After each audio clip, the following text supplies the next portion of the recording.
Bon dia a tothom. Espero que tots estiguin bé amb el tema de la pandèmia Covid. Immediatament passaré a donar lectura a l'informe d'auditoria i als comptes anuals. Donem lectura a l'informe d'auditoria. Com veuran, l'opinió és favorable. Diem que els comptes anuals expressen en tots els aspectes significatius la imatge fidel del patrimoni i de la situació financera de l'associació. Hi ha un paràgraf d'èmfasi més aviat degut al tema del Covid-19. A la memòria, a la nota 16, s'explica la situació viscuda per aquesta pandèmia al món, a Espanya i com afecta també a les diferents empreses i entitats.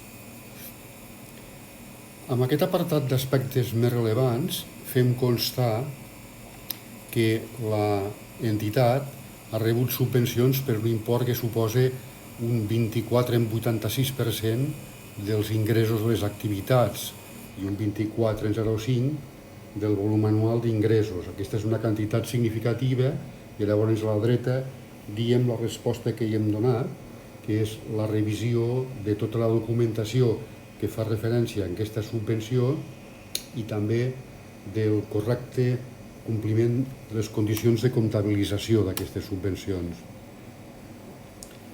Hi ha un annex a aquests comptes anuals, que és una documentació que demana l'administració, que se'n diu Infocet, que consta d'un balanç i d'un compte de pèrdues i guanys segregat.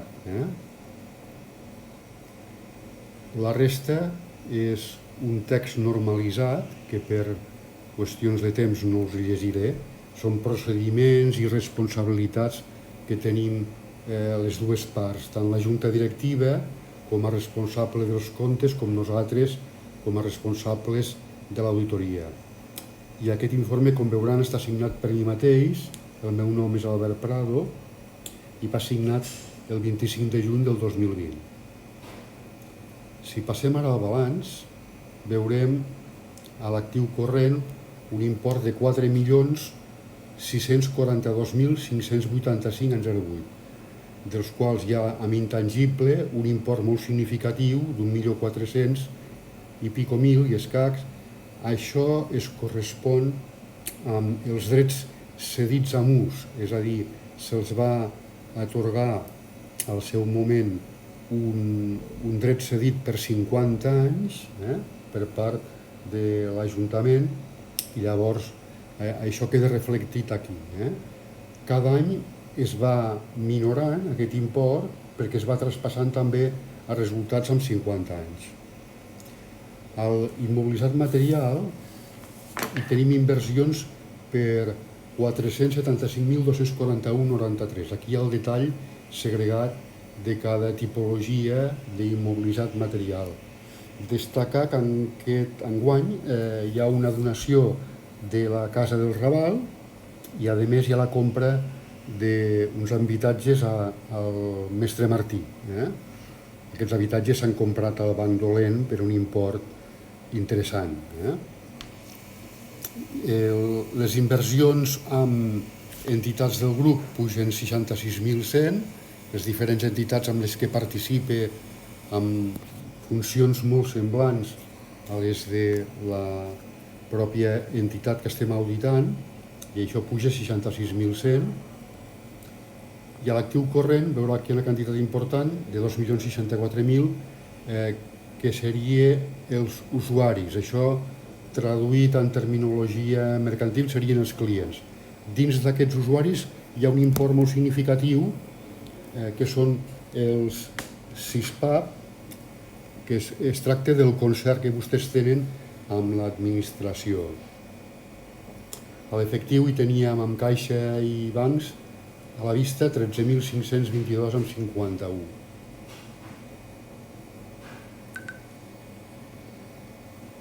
Al patrimoni net hi tenim els fons propis, els fons que es van dotar al seu moment fundacionals, de 254.000 euros, el romanent, que seria, per entendre'ns, la guardiola de tots els excedents de tots els exercicis, perquè aquesta entitat no pot distribuir resultats, s'han de quedar dins de la pròpia associació. Per tant, tots els excedents positius que han anat recollint al llarg dels diferents exercicis estan aquí per import de 952.000.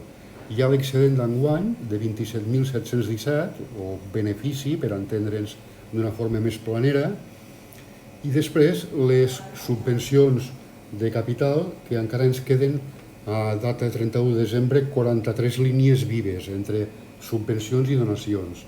Això són imports que atorga ja sigui l'administració o un ens privat o un particular, si és una donació, que suporten un actiu dels canvis abans a l'actiu no corrent del balanç i que van traspassant-se resultats a mesura que es van amortitzant aquests actius al mateix ritme.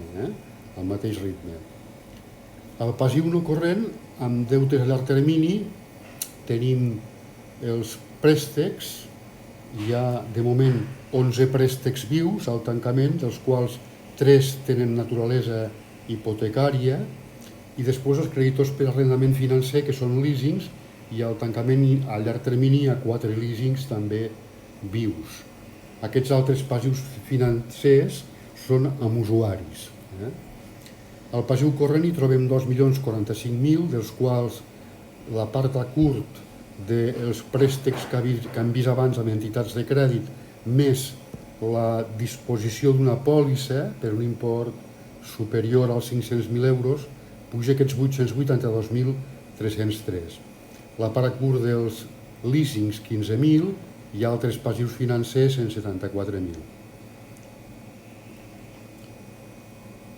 Els creditors per activitats, d'aquests 863.000, a destacar que la partida més significativa, que són els deutes amb administracions públiques, ho són per IVA, IRPF i la Seguretat Social. En total, el patrimoni net de passiu i passiu, igual que l'actiu, puja 6.836.956,78. Només per fer-los un comentari, a l'actiu corrent hi tenen 2.194.000 i al passiu corrent 2.045.000. Aquesta diferència entre l'actiu corrent i el passiu corrent se n'anomena fons de maniobra i és, diguem, una espècie de tranquil·litat o coixí que té l'entitat per afrontar els pagaments a curt que tindrà que fer a l'exercici que estem ara, el 2020. I aquest fons de maniobra és positiu per 149.192,24. I tenim també al compte de pèrdues i guanys, vendes i prestacions de serveis per 7.605.000, aquí hi ha incloses també les subvencions oficials a les activitats per 1.890.000. Les compres pugen 1.052.944, distingint entre les destinades a les pròpies activitats, de primeres matèries i altres matèries consumibles, també per altres activitats que realitza l'associació.